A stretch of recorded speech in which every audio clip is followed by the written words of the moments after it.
Standard 8th, Unit 3 Supplementary. There are 3 questions that's written by Leo Tolstoy. First, you can know about the author. Leo Tolstoy was a Russian writer who is regarded as one of the greatest authors of all time.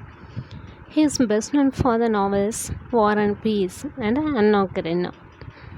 You come to listen the story. The 3 questions.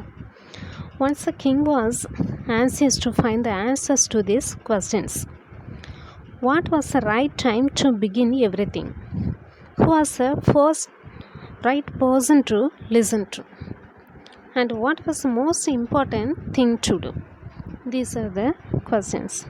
The king announced throughout his kingdom that anyone who gave the correct answer for his questions would be rewarded. To know the right time, they said one should have a time plan. Another person said it was impossible to decide the correct time. So, one should avoid idle pastime and attend only to the needful. Next, it was told that the king should have a council of wise men to fix the correct time for everything. Finally, it was recommended to consult magicians. Various answers were given to the second question, such as counselors, priests, doctors, warriors being the most needed people.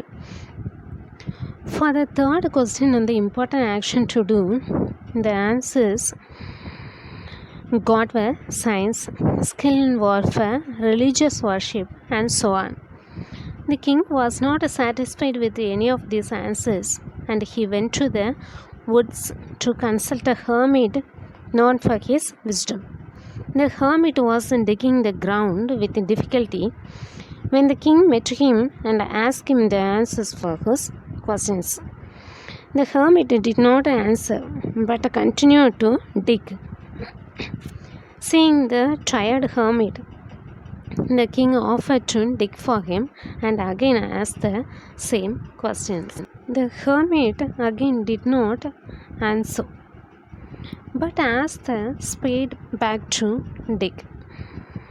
The king did not give the spade but continued to dig till the evening. At the time, someone came running. The king and the hermit went to see who it was. When the king was with the hermit near his hut, a bleeding bearded man fell fainted as he reached the king.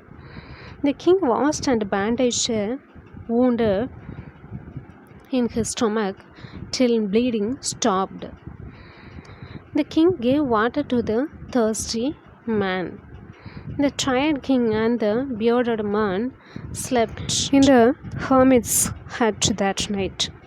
In the morning, the bearded man asked for the king's forgiveness, but the king did not know him.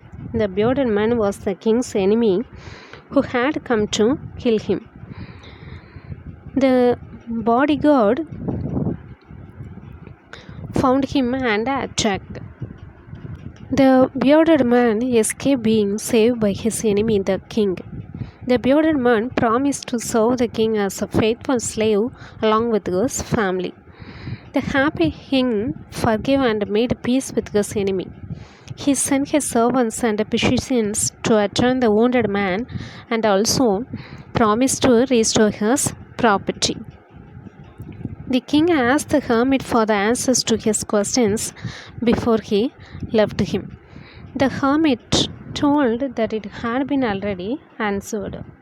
Firstly, the most important time was when the king was digging the beds. Secondly, the important man was the hermit. Thirdly, to do good for the hermit was the king's important business. Next, the most important 3 was when the king attended his enemy. The important man was the enemy who the king made peace with. The important business was what the king did not for the bearded man. That's